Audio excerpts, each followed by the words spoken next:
کربلا میں نواسائے رسول فرماتے ہیں، اے ظالموں، میں تمہارے رسول کا نواسا حسین ہوں۔ آج 10 محرم کے دن دنیاوی دولت کے لیے میرے عزیز و اقارب کو شہید کر دیا، میرے عباس کے بازو کاٹ لیے، میرے علی اکبر جو شبیہ رسول تھا اس کے کلیجے میں برچھی کو مار دیا، میرے 6 ماہ کے علی اصغر پہ بھی رحم نہ کیا، اس کو بھی تیر مار کے پیاسا شہید کر دیا۔ آج میں اس زمین و آسمان کے بیچ میں یہ اعلان کرتا ہوں کہ اگر اللہ مجھے 1000 زندگیاں دیتا، 1000 اکبر دیتا، 1000 اصغر دیتا تو میں سب اللہ کے دین پہ قربان کر دیتا، اور میرے خون کا ذرہ ذرہ اللہ کے دین کی گواہی دیتا رہتا۔ تاریخ نے لکھا، فوج یزید سب زور زور سے ہنس رہی ہے، امام حسین کی خطبے کا مذاق اڑا رہی ہے۔ اتنے میں عمر بن سعد کہتا ہے، حسین سے فردن فردن نہ لڑو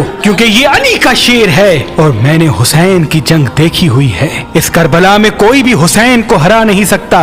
700 کا لشکر حسین کے دائیں طرف سے اور 700 کا لشکر حسین کے بائیں طرف سے اکٹھا حملہ کرے۔ تاریخ نے لکھا، علی کے شیر نے ایسے وار کیا کہ سب کے سب فنار ہو گئے، فوج یزید میں کوہرام برپا ہو گیا۔ جب یزید کے بڑے بڑے بہادر امام حسین کے ایک ہی وار سے فنار ہوتے تھے تو فوج یزید بھاگنا شروع ہو جاتی ہے۔ پھر عمر بن سعد کہتا ہے، اب لشکر سے حسین کو شہید کرنا ممکن نہیں، جاؤ خیموں کو آگ لگا دو۔ بس کچھ ظالم خیام کو آگ لگاتے ہیں اور کچھ ظالم امام حسین علیہ السلام سے دور جا کر دور سے تیر، نیزے اور برچھیاں پھینکتے ہیں۔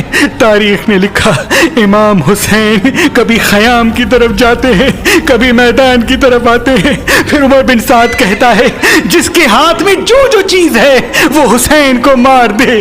جس کے پاس نیزے تھے اس نے نیزے مارے، جس کے پاس تلواریں تھی وہ دور سے تلواریں مارتا رہا، جس کے پاس تیر تھے وہ امام حسین کا نشانہ لے کے تیر مارتا رہا۔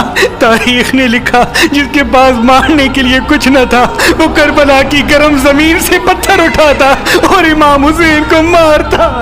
امام حسین علیہ السلام آسمان کو دیکھ کے کہتے ہیں، اے اللہ، اس 3 دن کے پیاسے رسول اللہ کے نواسے کی جنگ دیکھ۔ اتنے میں آواز غیب آتی ہے، اے حسین، تیرا اللہ تجھ سے راضی ہو گیا۔ مولا حسین ذوالفقار کو روک دیتے ہیں اور ظالم مسلسل امام حسین کو نیزے اور تیر مارتے رہتے ہیں۔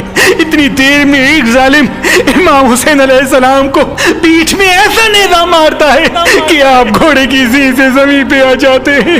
تاریخ نے لکھا، امام حسین کے جسم پر اتنے تیر تھے کہ امام حسین نہ گھوڑے کی زین پہ تھے نہ زمین پہ تھے۔ فوج یزید میں خوشی کا ماحول برپا ہو جاتا ہے، سب زور زور سے کہتے ہیں کہ ہم نے نواسۂ رسول کو شہید کر دیا۔ اتنے میں شمر کہے، دیکھ کیا رہے ہو، جاؤ حسین کا سر کاٹو۔ جو امام حسین کے قریب جاتا تو امام حسین کی آنکھوں میں ان کو رسول اللہ کا چہرہ نظر آتا اور وہ رو کے واپس آ جاتا۔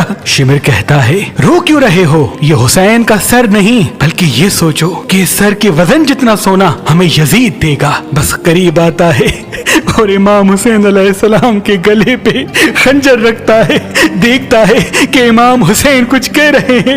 جب سننے کی کوشش کرتا ہے تو امام حسین کہہ رہے تھے، اے اللہ، تیرے اسلام کے لیے میں نے اپنا سب کچھ قربان کر دیا۔ شمر ہنستا ہنستا امام حسین کی گردن کو کاٹتا ہے اور امام حسین کے سر سے امامہ اتار کے امام حسین کے بالوں سے پکڑ کر امام حسین کے سر کو نیزے پہ سوار کرتا ہے۔ فوج یزید جھومتی جاتی ہے، اہل بیت کے خیام چل رہے تھے، آل رسول زمین پہ بیٹھ کے رو رہی تھی۔ اتنے میں آواز آتی ہے، جاؤ لوٹو۔ سنا ہے کہ رسول اللہ کے خاندان کے پاس کئی قیمتی سامان ہیں، بس خیام میں فوج آ جاتی ہے، کوئی رسول اللہ کا امامہ لے کے جاتا ہے، کوئی مولا علی کی تلوار لے کے جاتا ہے، کوئی بیویوں کے سروں سے چادریں چھین لیتا ہے، کوئی بی بی سکینہ کے کانوں